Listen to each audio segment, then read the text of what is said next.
नमस्कार, न्यूज क्रांति की ऑडियो समाचार सेवा आज क्या हुआ में सभी सुनने वालों का हार्दिक स्वागत है। एक नज़र देश दुनिया की तमाम बड़ी खबरों पर।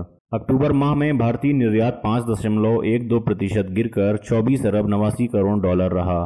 पीएम मोदी की देशवासियों से अपील, दीपावली पर एक दिया सैनिकों के नाम भी जलाएं। दीपावली पर टर्मिनल स्टेशनों पर रात 10 बजे तक ही चलेगी अंतिम मेट्रो। मोदी ने म्यांमार के आम चुनाव में जीत पर सूची को दी बधाई। हेल्थ केयर और हाइजीन कंपनी यूरेका फोर्ब्स ने दिल्ली में 25 लाख रुपए के नकली उत्पाद किए जब्त। अमेरिका के नवनिर्वाचित राष्ट्रपति जो बिडेन को खुफिया जानकारी मुहैया कराने के मामले में रिपब्लिकन दे रहे हैं साथ, और नई डिजिटल मीडिया कंपनी स्थापित कर सकते हैं डोनाल्ड ट्रंप।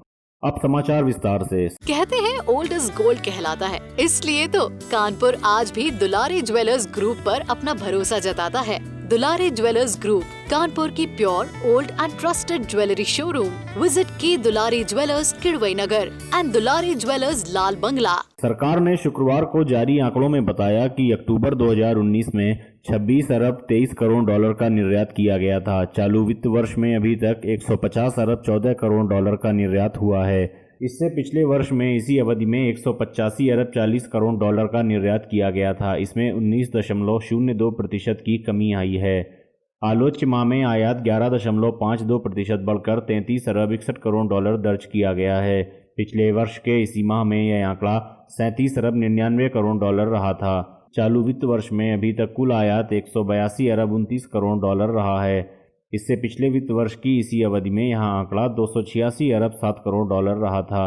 इससे 36.2% की गिरावट आई है। आंकड़ों के अनुसार अक्टूबर 2020 में व्यापार घाटा 8 अरब 71 करोड़ डॉलर दर्ज किया गया है। अक्टूबर 2019 में यह आंकड़ा 10 अरब 75 करोड़ डॉलर रहा था।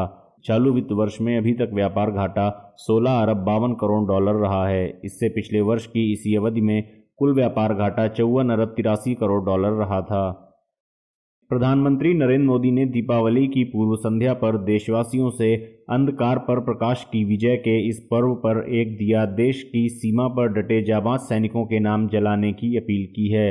पीएम मोदी ने दीपावली की पूर्व संध्या पर शुक्रवार को ट्वीट कर कहा, इस दिवाली आइए एक दिया सैनिकों के सम्मान में भी जलाएं। सैनिकों के अद्भुत साहस को लेकर हमारे दिल में जो सम्मान है उसे शब्दों में बखान नहीं किया जा सकता। हम सीमा पर तैनात जवानों के परिवारों के प्रति आभारी हैं। पीएम ने अपने ट्विटर हैंडल पर एक वीडियो भी साझा किया और कहा कि साथियों, हमें अपने उन सैनिकों को भी याद रखना है जो इन त्योहारों में भी सीमा पर डटे हैं और भारत माता की सेवा व सुरक्षा कर रहे हैं। हमें उनको स्मरण करके ही अपने त्यौहार मनाने हैं। आप भले ही सीमा पर हैं, लेकिन पूरा देश आपके साथ है और आपके लिए कामना कर रहा है। मैं उन परिवारों के त्याग को भी नमन करता हूं जिनके बेटे बेटियां सरहद पर हैं।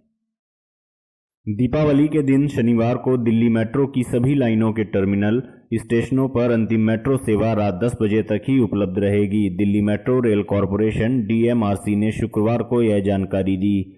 दिल्ली में आम दिनों में अंतिम मेट्रो ट्रेन सेवा रात 11 बजे तक उपलब्ध रहती है।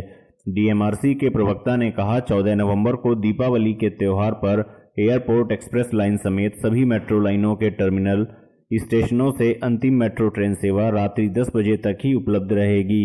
उन्होंने कहा कि मेट्रो सेवा बाकी दिनों की तरह दीपावली के दिन भी सभी लाइनों पर सुबह 6 बजे और एयरपोर्ट लाइन पर सुबह 4:45 पर शुरू हो जाएगी।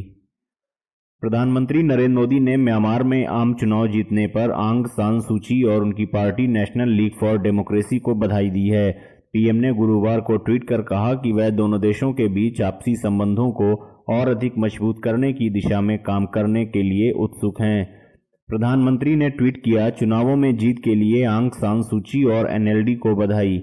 चुनाव का सफल संचालन म्यांमार में चल रहे लोकतांत्रिक परिवर्तन की दिशा में एक और कदम है। मैं दोस्ती के हमारे पारंपरिक बंधन को मजबूत करने के लिए आपके साथ काम करना जारी रखना चाहता हूं। म्यांमार में आधिकारिक रूप से घोषित किए गए चुनाव परिणाम के मुताबिक सत्तारूढ़ एनएलडी को 476 में से 397 संसदीय सीटें हासिल हुई हैं। हेल्थ केयर और hygiene company eureka Forbes limited ने दिल्ली में 25 लाख रुपए के नकली उत्पादों का एक बड़ा भंडार जब्त किया है। कंपनी ने आज जारी बयान में कहा कि इस संबंध में मनोज सेठी नामक व्यक्ति के विरुद्ध कॉपीराइट एक्ट और इंडियन पेनल कोड के अंतर्गत प्राथमिकी दर्ज कराई गई है।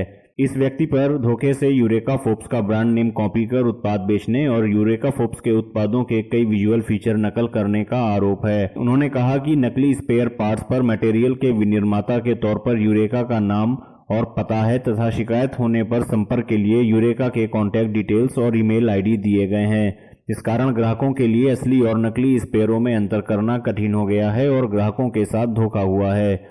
उनके स्वास्थ्य के लिए भी बड़ा संकट उत्पन्न हो सकता है। अमेरिका के नवनिर्वाचित राष्ट्रपति जो बिडेन को खुफिया जानकारी मुहैया कराने के मामले में रिपब्लिकन पार्टी अधिक साथ दे रही है। बीबीसी ने शुक्रवार को एक रिपोर्ट में यह खुलासा किया है। बीबीसी ने अपनी रिपोर्ट में बताया कि भले ही अधिकतर रिपब्लिकन अभी तक खुलकर जो बिडेन की जीत को स्वीकार नहीं कर रहे हों, लेकिन धीरे धीरे ही सही बिडेन को निरंतर खुफिया ब्रीफिंग की जानकारी मिल रही है। उधर राष्ट्रपति डोनाल्ड ट्रंप के प्रमुख सहयोगी लिंडसे ग्राहम ने कहा कि बिडेन को खुफिया मेमो मिलना चाहिए, जैसा कि सभी आने वाले राष्ट्रपतियों को दिया जाता है। चुक ग्रसले, जॉन कॉर्निन और जॉन थे ने भी इससे सहमति व्यक्त की है। हालांकि सदन में अल्पसंख्यकों के नेता केविन मैककार्थी ने कहा कि बिडेन अभी राष्ट्रपति नहीं है, अभी इंतजार किया जाना चाहिए। अमेरिका के राष्ट्रपति डोनाल्ड ट्रंप चुनाव में मिली हार से काफी निराश हैं और कार्यकाल पूरा होने के बाद एक नई डिजिटल मीडिया कंपनी स्थापित करने की योजना पर विचार कर रहे हैं।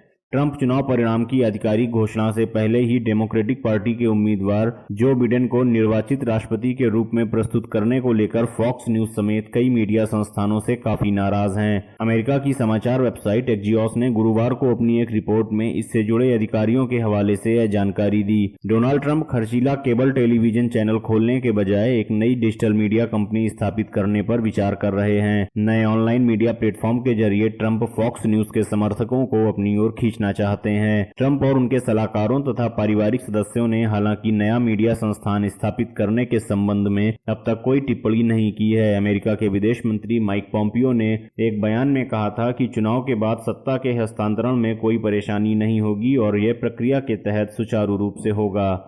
गौरतलब है कि रिपब्लिकन पार्टी के कई नेताओं ने फॉक्स न्यूज पर पक्षपातपूर्ण ढंग से राष्ट्रपति चुनाव की रिपोर्टिंग करने का आरोप लगाया है। अमेरिका में हालांकि राष्ट्रपति चुनाव परिणाम की आधिकारिक रूप से घोषणा नहीं की गई है, लेकिन तमाम शीर्ष मीडिया संस्थानों के मुताबिक डेमोक्रेटिक उम्मीदवार जो बिडेन जीत हासिल कर चुके हैं। जो बिडेन ने अमेरिका का अगला राष्ट्रपति बनने के लिए 270 इलेक्टोरल वोट के जादुई आंकड़े को पार कर लिया है। राष्ट्रपति डोनाल्ड ट्रंप ने भी चुनाव में अपनी जीत का दावा करते हुए कहा है कि अब इसका फैसला कोर्ट करेगा।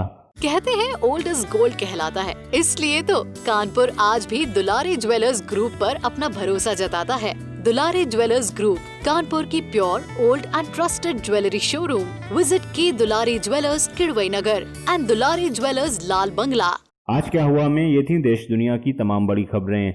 अन्य विस्तृत खबरों व अपने आसपास की जानकारी के लिए आप हमारी वेबसाइट www.newskranti.com पर लॉगिन कर सकते हैं। न्यूज़ क्रांति से जुड़े रहने के लिए धन्यवाद। शुभ रात्रि।